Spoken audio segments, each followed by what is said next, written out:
Turning to the nation's capital, Senate confirmation hearings continued today for the appointees Donald Trump wants to have serve in his cabinet, including Northern New York Congresswoman Elise Stefanik. The Republican was tapped by President Trump to serve as U.S. ambassador to the United Nations. Today, Stefanik appeared before the Senate Foreign Relations Committee, pledging to support President Trump's stated approach of peace through strength. She said she'd lead with moral clarity on issues like combating anti-Semitism. And she promised to ensure U.S. tax dollars are being spent in ways that benefit U.S. interests around the world. Stefanik thanked families, veterans, farmers, and others from New York's North Country for their support.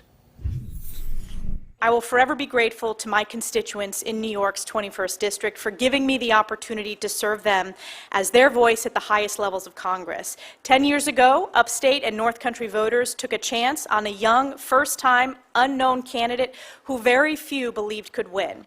So I just want to thank the hardworking... Stefanik then answered a range of questions, saying she'll stand up for human rights around the world, hold China accountable for issues like intellectual property theft, and work to ensure Iran does not develop nuclear weapons. She tangled with the Democrat from Virginia on the committee, who accused her of politicizing border security, bringing up one of her social media posts from 2022.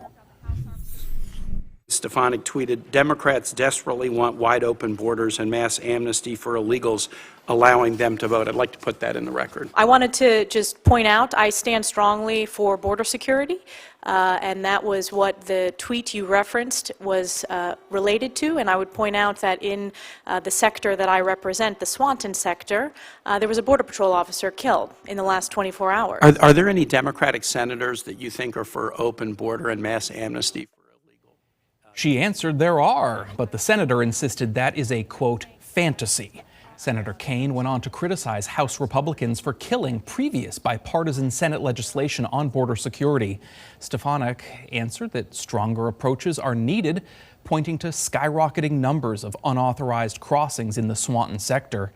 Now, if confirmed by the full Senate, the Congresswoman would have to vacate her U.S. House seat, and Governor Kathy Hochul will have 10 days to announce a special election to replace her within a 3-month window. So far, 5 candidates have reached out to NBC5 News declaring their interest in that expected special election.